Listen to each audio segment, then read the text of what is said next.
Então essa questão de localização em Israel é uma questão muito rarefeita. Não podemos dizer com certeza nada. Podemos deduzir. Achamos que foi assim.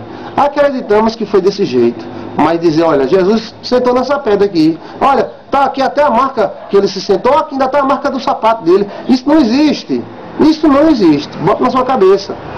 O que tem ali, deduz que esse templo aqui foi que Jesus Cristo foi. Não é que esse túmulo aqui foi que Jesus Cristo foi enterrado. José de Arimateia foi aqui. Não, mas ninguém sabe, existem muitos José de Arimateia. Muitos José. Inclusive o próprio Jesus, o pai dele era José. Né? Diz que no Nordeste a coisa que mais tem é Zé. Lá também, vem de lá. A vida cotidiana circulava, a vida cotidiana de Israel circulava ao redor da religião. Crianças eram apresentadas, aos 12 anos elas recebiam instruções da Torá, do livro da lei e tudo mais. Da vida judaica, das Sagradas Escrituras, que era chamada, a Bíblia da época era chamada Sagradas Escrituras, livro dos profetas. Então eles recebiam essas instruções. Israel já teve domínio.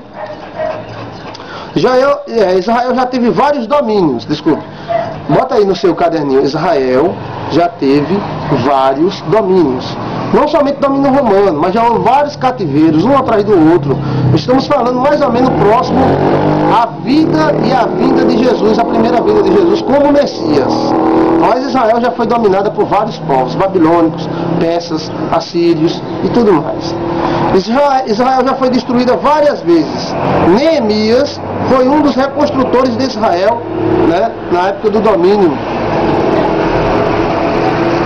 domínio grego, persa, né? Então Neemias, Esdras foram os reconstrutores de Israel naquele cativeiro babilônico, naquele cativeiro do rei, né? Israel, ela sempre teve muito inimigo, não é de hoje que Israel tem inimigo, não. Israel já teve mais inimigos ainda. Hoje ela é privilegiada porque ela tem um amigo muito forte. A força de Israel é a sua religião, né? Por que os Estados Unidos dá tanta força a Israel? Porque acredita que Israel é povo de Deus. A maioria dos deputados tem um lobby judaico muito forte, né? Então Israel tem amigos fortes. Então a Arábia, que é inimiga de Israel, odeia Israel. O Irã odeia Israel, né? O Egito odeia Israel, mas não pode atacar Israel, porque Israel tem cobertura, tem amigos fortes. Antes de Jesus,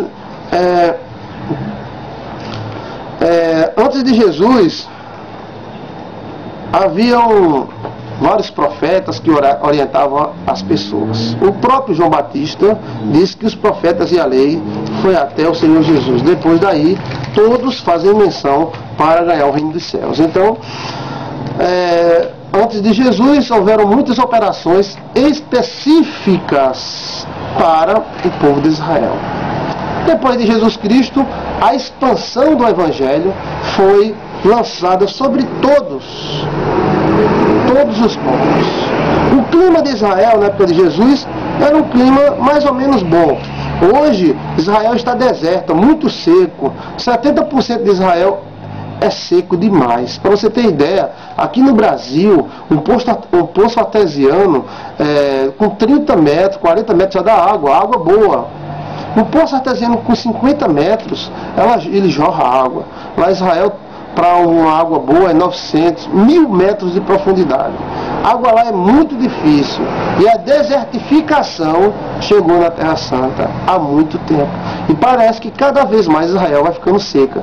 Se não fosse a força da tecnologia dela, Israel estava frita. Porque Israel ela é menor do que o território da Paraíba, do Brasil. E mais da metade dela tem uma parte deserta e outra ficando deserta. Né? Veja os mapas que vão ser apresentados com atenção. A cor de Cristo, né, faz parte também da parte do estudo acerca do povo judeu, da geografia dos judeus. A maioria das pessoas acreditam que a cor de Cristo seja parda, parda como a minha, né? Ou seja, Jesus Cristo seja pardo por causa do deserto, e dá um bocado de explicações. Porém, né, tudo indica que a cor de Cristo era branca. Por quê? Tem provas bíblicas acerca disso? Sim. Né? Jesus era filho de Davi, e Davi era ruivo. Né?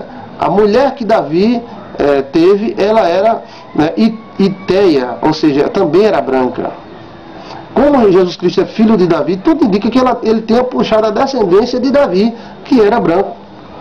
Que vem desde Raabe, a meretriz, que era cananeia, e os cananeus são brancos. Então tudo indica que a cor do Cristo, Jesus Cristo, nosso Messias, que pouco importa a cor, ele podia ser branco, preto, não importa, mas é só só na curiosidade, para você ficar sabendo, nosso aluno. A cor dos judeus, a altura média de 1,60 m na época de Jesus. Hoje eles estão mais altos, né? A cor era parda, mas há teólogos que acreditam que Jesus era pardo. Eu pessoalmente acredito que Jesus era ruivo. Existem cartas no Vaticano de oficiais romanos que identificaram Jesus como ruivo, de cabelo ruivo, diferente de sua raça, né? A cultura dos batismos, os judeus costumavam se batizar muito. Qualquer coisa, ele cometia um erro, se batizava. Cometia um pecado, se batizava. O batismo para o judeu não é como esse batismo cristão que nós temos, não. Se batizamos apenas uma vez na vida, não. Eles se batizavam, tinha dia que eles se batizavam as 2 vezes. Então, era a cultura do batismo. Os banhos eram evitados. Os judeus não gostavam muito de tomar banho. Toda a Europa não gostava muito de tomar banho, não. O brasileiro toma 2, 3 banhos por dia. O europeu, na época antiga, 1500, 1600, era um banho a cada 3 meses. O povo de Israel também não gostava de tomar banho. Eles pegavam um pano, molhavam esse pano na água e passavam nas suas partes íntimas e pronto, estava tomado o banho. Alguns acreditam que essa cultura veio do deserto, da pouca água do deserto. Aqui no Brasil a gente tem água a valer, graças a Deus todos os lugares tem água para gente tomar banho, muito banho, e à vontade, né? Então os judeus não gostavam muito de tomar banho. Será que você é judeu? Estudando a parte geral cultural. A cultura dos templos deram origem aos bancos. As culturas, anota aí, as culturas dos templos judaicos deram origem aos bancos. O câmbio entre a moeda judaica deu origem aos banqueiros, aos bancos como nós conhecemos hoje. Os bancos, banco fulano, banco cicrano, nasceu no templo de Israel, porque a oferta para dar sacrifício ao Senhor Jesus, ao Senhor Deus, aliás, não podia ser feito com moeda estrangeira. Então vinha com a moeda do Egito, trocava pela moeda de Israel ou comprar um boi para oferecer ao Senhor, porque a religião judaica via muita gente de muitos lugares fazer isso. Inclusive judeus que moravam em outros lugares faziam isso. Com isso eles ganhavam muito dinheiro.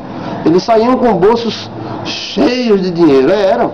Porque imagina 500 pessoas, 600 pessoas vindo do Egito para oferecer sacrifício ao Senhor no templo, e eles tinham que comprar um boi, mas só tinham moeda egípcia. Então eles trocavam, aí o judeu já ganhava dinheiro nessa troca.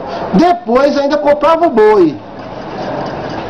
Aí os judeus também ganhavam dinheiro no boi, ganhavam dinheiro nas pombas. Não foi por isso que Jesus Cristo derrubou aqueles animais todos que estavam fora do templo? E ele falou: a minha casa será chamada casa de oração, mas vós a tendes convertido no covil de ladrões, né? Então Jesus Cristo não gostou muito disso, não, e com isso derrubou, né, aquelas casinhas de pombos e venda de outros animais próximo ao templo. E também eles tinham a cultura de ter muitos filhos, né? Isso em geografia bíblica você está vendo a questão geral, tanto territorial como cultural de Israel. Os judeus gostavam de ter muitos filhos, eles eram muito férteis. Então eles tinham mais ou menos 12, 13, 15, 22, 20 filhos. né, as mulheres eram muito férteis, e quanto mais uma mulher com filhos, ela era admirada, respeitada tanto pelo marido como pela sociedade judaica. Veja só vocês, né?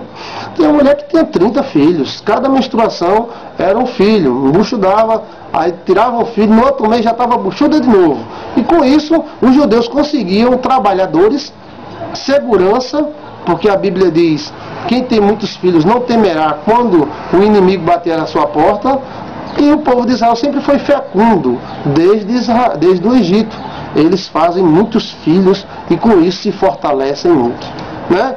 É a geografia bíblica, as curiosidades bíblicas. Está gostando da aula? Vamos continuar nas nossas aulas do Seminário Teológico Luz Online.